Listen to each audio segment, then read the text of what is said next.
higher education transformation, where students are realizing that what they want and need is a place that doesn't stifle their intellectual freedom.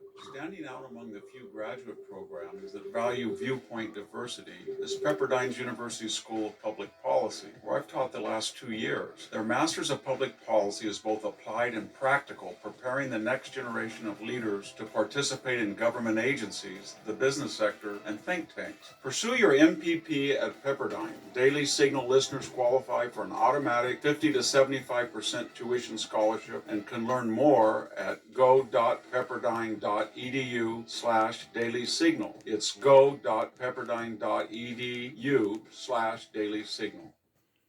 Meso has always fueled Canada's passion for. Dr. Davis Hanson for the Daily Signal. This weekend, we saw rioting in Los Angeles against ICE for its efforts to apprehend illegal aliens and employers who were hiring illegal aliens. And the riots started out initially without very many numbers, but then they turned violent. And by violence, I would define that as throwing rocks at cars, torching cars, defacing government buildings, and attacking law enforcement. But here's what's interesting. The mayor, Karen Bass, came down in her public comments on the side of the protesters who were protesting the idea of deportation at all, kind of like Kamala Harris used to march against deportation. And Gavin Newsom then gave a series of editorializations that I think have ruined his chances ever to be a serious national candidate. He said this was chaotic, this was reckless, and he said that they were just trying to have an arbitrary deportation quota. Gavin, 12 million people came into the country illegally. That was 3 million a year. That was 250,000 per month. That was over 8,000 a day. They have not been able to deport more than 1,000 on most days, sometimes 500. They would have to deport 8,000 people every single day for 4 years to get back where we were with 20 million illegal aliens when Joe Biden entered office. So it's not a quota, it's an effort to stop an invasion. And it's a very funny invasion because now Gavin is mad that they nationalized the California Guard. Trump has that ability. And people said, no president, they have to request it. No, they don't. You think that JFK said to George Wallace when he nationalized the Alabama National Guard, said, would you please let us nationalize your guard so you can be removed from stopping African-American people going to the University of Alabama? No. So what I'm getting at is on one side of these violent acts, you have these protesters. And I'll just give a word of advice. You're going to lose the optics, Democrats, left, and immigration protesters if you have a lot of people here illegally and they're waving the American, not the American flag, but the Mexican flag as they're committing acts of violence. Think of the logic. I am waving the flag of the country under no circumstances I want to return, but I am attacking the officers and the infrastructure of the country that under every circumstance I want to stay in.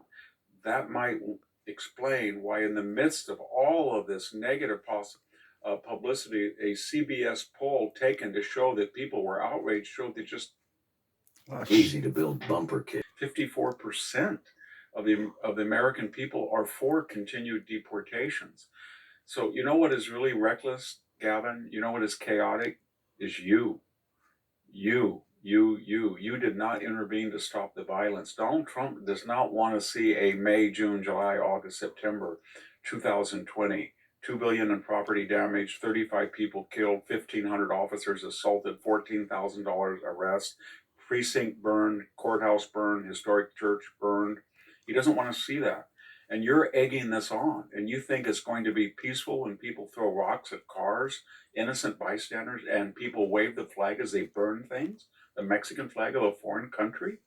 You undermine your own argument. And what is your argument? I don't know what it is. What is your argument, Karen Bass, your mayor? Now that you're not in Ghana and you're here in the United States during a burning, is it burning is okay, whether it's burning a car or burning a whole neighborhood down, and you don't act?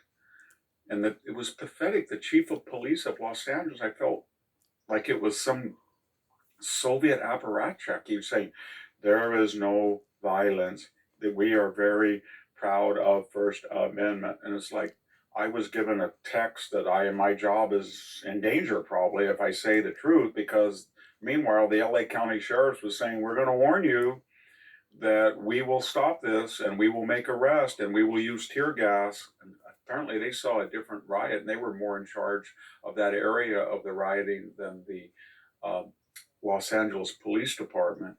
But I guess Mayor Bass, they're scared, the LA police chief and the police hierarchy, because they see that when the fire chief objected to Mayor Bass being on, I don't know, a junket, or the deputy mayor being arrested for phoning in a bomb threat, or the water and power director leaving a reservoir that was critical to the survival of Pacific Palisades empty and unattended for months, and fire hydrants not working, and they fired her. So I guess this police chief says, if I tell the truth that these people are violent and they are assaulting officers and the mayor is doing nothing and the governor is doing nothing, I will be fired. So I will lie and say I am really impressed by the restraint of the protesters. Final bottom line, if you take an oath to enforce the laws of your state or the country and you see people swarming detention centers, swarming the streets, obstructing traffic, burning cars, trying to injure people with rocks, and you do nothing, then you are forsaking your oath of office. And secondly, Mayor Bass, Governor Newsom, would you please tell us, what is your position on 12 million people who entered the United States illegally, who are residing illegally at a time when the country is running a $2 trillion deficit, and your state at one point recently owed $75 billion that it did not have? What is your solution? Is it to let 1 more million in, 3 more million in, 5 more million in? What is it? What is your solution to find the 300 to 500,000 people believed to have criminal records? Just tell us, what is your solution?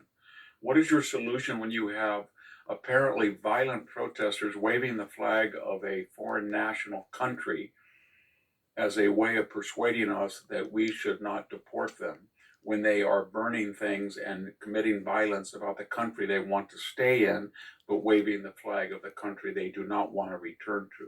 What is the position of the Mexican government? Because I can tell you that there is a bill right now, the big beautiful bill that will tax remittances, the 63 billion.